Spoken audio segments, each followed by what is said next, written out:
What's going on, everybody? Welcome back to the show. Welcome back to another episode of Seahawks Now. Today, we're talking about the recent injury in training camp to Seahawks running back Kenny McIntosh, plus talk about the improving offensive line and the NFC West rivalries and what that means for the Seahawks. All right, let's get into it. Right off the bat, guys, Kenny McIntosh, this is a bummer. He was supposed to have a bigger role this year in Clint Kubiak's system. Unfortunately, that won't happen. The fear is that he is done for the season. It is confirmed he has torn his ACL in training camp practice. That happened over the weekend. He's now been placed on the injured reserve, according to SeattleSports.com, writing Brent Stecker. The Hawks lose their best pass-catching option out of the backfield, something that is an important part of that Clint Kubiak offense.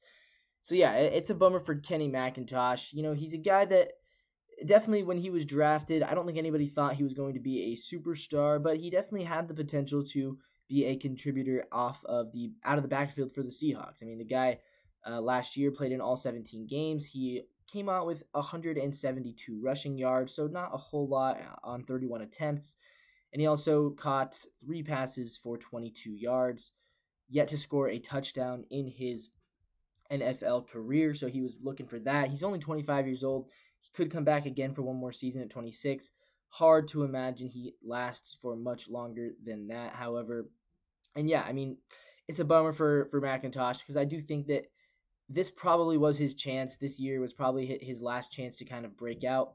He was good with Georgia. I mean, you look at this guy, he was very good with Georgia. He went for 829 yards his senior season, but he also caught 505 receiving yards as a senior with 2 touchdowns in the air and 10 on the ground. So he scored 12 touchdowns as a senior in college, and it just never really kind of materialized for him in the NFL. So definitely a bummer. Here's what Michael Bumpus has to say about this. He says it's unfortunate for Kenny Mack, but it does mean opportunity, right? It means that there's going to be some opportunity. Zach Charbonnet probably is going to get even more of an opportunity now because of this, which, you know, whether or not that's a good thing, I think it is. I think Zach Charbonnet deserves it. But he also believes that the Seahawks are probably cooking up a move to add some competition to the position. He says, quote, "I assume that they'll probably bring in another running back because you got to fill that void, especially going into the preseason. It's unfortunate for one guy, but it's fortunate for the next guy. Now you just have to take advantage and make the best of it." And apparently the consideration is actually bringing a guy out from a different position and kind of converting him. This is according to Sports Illustrated. The Seahawks are going to experiment with a safety-turned-rusher. That's a DK Kaufman, who played safety in college, 5'10", 204 pounds.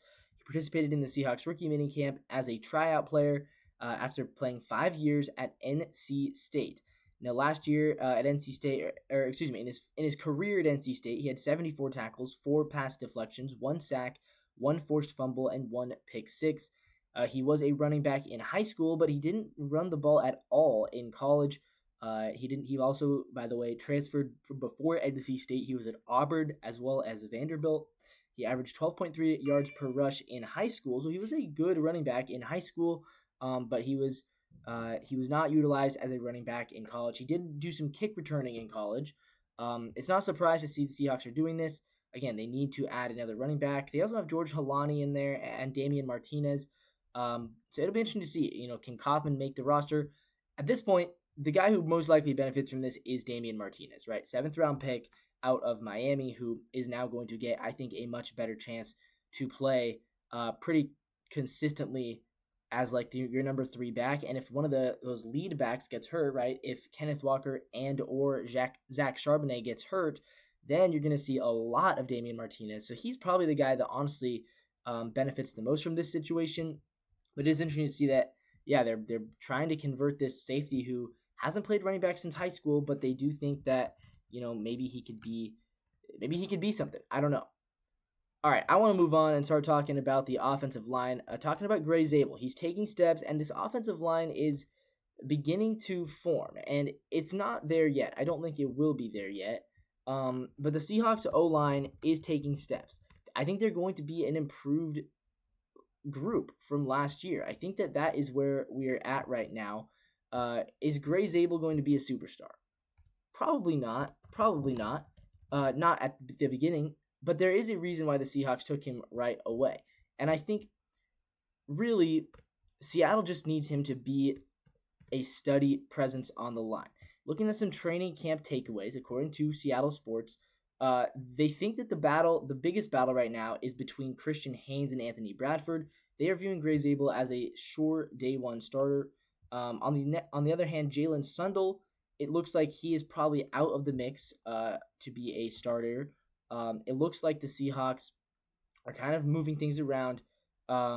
He's probably not going to be the starting right guard. I don't think so. They do seem to like him. Again, he was an undrafted free agent. He didn't do a whole lot last year at center. I don't think they're going to bring him back at center. Now, here's what we see though from training camp. A lot of people thought maybe Sundell could be the starting center. Oluwatimi, it looks like he's going to be the starting center. Sundell was playing a lot of right guard. Here's where 12th Man Rising is projecting. This is a Seahawks blog writing Lee Vowell for 12th Man Rising. He is projecting that Sundell could start at right guard, but it will not be at center. It says he believes Cross and Zabel will start on the left side, Lucas at right tackle, Sundell at right guard, and Oluwatimi at center. But that also then leaves Bradford and Haynes out of the mix. Haynes has also been working at center, but according to this article, Haynes, Bradford, and Sundell are kind of in a three-way competition for the last starting spot. Personally, I think it will be Haynes. That's what I've been seeing on Twitter for the most part. I think it will be Haynes, but it's interesting to see that some people think it will be Sundell. I think, yeah, at the end of the day, though, the big question is, can they be better than last year? Because last year they were not very good, and the year before that they were even worse. And I think they can. I think a big reason for that is Gray Zabel. The Seahawks, they added him for a reason. They added him for a reason because I think they believe he can be a steady presence on the line. And again, he doesn't have to be a star right away. He doesn't have to be the best left tackle in the league right away. But I think that he can be a really good player. Left guard. I think he can protect, and I think he can protect in the run game, and I think he can be consistent across the board. I think that's what they really need. They need consistency in this offensive line because last year it was not consistent. It was inconsistent. I mean, at the end of the day, you need consistency in the line. And I think Gray Zabel can bring that. All right, let's move on. One last thing to talk about today: the Seahawks playing 4 rivalry games in 2025. What is the rivalry game? This is the interesting thing because they've never done this before. They just announced this. Nike is making these rivalry games, and they're doing it with 2 divisions per year. This year, it is the NFC West and the AFC East, which means the Seahawks obviously are participating, and they just announced the dates, and the Seahawks have got 4 of them. It's interesting. So the way it works is when you play against your rival at home, you wear the rivalry jersey, right? It's a new jersey. It's only going to be worn once for each of the teams in the division. And then when you're on the road, the other team would obviously wear the rivalry jersey. So the Seahawks, here are the dates. December 18th, that is when we will be wearing the rivalry jersey. It's against the Los Angeles Rams. It's week 16. It's a Thursday night football game, and that is a home game on December 18th. So if you want to watch the Seahawks wear the rivalry jersey, show up on December 18th or watch it on Amazon Prime Thursday Night Football. The Seahawks also, however, are being rivalried 3 times. So the Seahawks, I guess we're just everyone's rival in the NFC West. Beginning week 4, when we are at Arizona on September 25th, the Arizona Cardinals will be wearing their rivalry uniforms. And then again, we are being rivalried week 11 against the Rams on November 16th. So the Rams are wearing their rivalry uniform against us at their house, and then we wear it against them at our house. And then on week 18, in what could be a really big game, or it could be a really not big game, depending on how the season goes and where our records are. But week 18, at San Francisco, they will be wearing their rivalry jersey against us in the final week of the season when we play at San Francisco. So what does that tell you? It means that, yeah, we are the rivalry for all 3 of the teams in our division, the Rams and the 49ers. Apparently they're not rivals, but we are the rivals to both of those teams as well as to the Cardinals. Makes you feel good about the Seahawks, but at the end of the day, we'll see how this affects it. I don't think it will affect us at all at the end of the day. The only way this could affect you, and here's where you have to be careful, is if the other teams are a little more fired up because it is the rivalry game, maybe they play with a little more juice, a little more energy during those games when we are the road team, and it might make it a little harder to win those games. I don't think it's going to have much of an effect. If any, it's probably a minimal effect at the end of the day, but I do think it's cool that we are going to be featured so many times in these rivalry games. It might help us with a little more media exposure as well.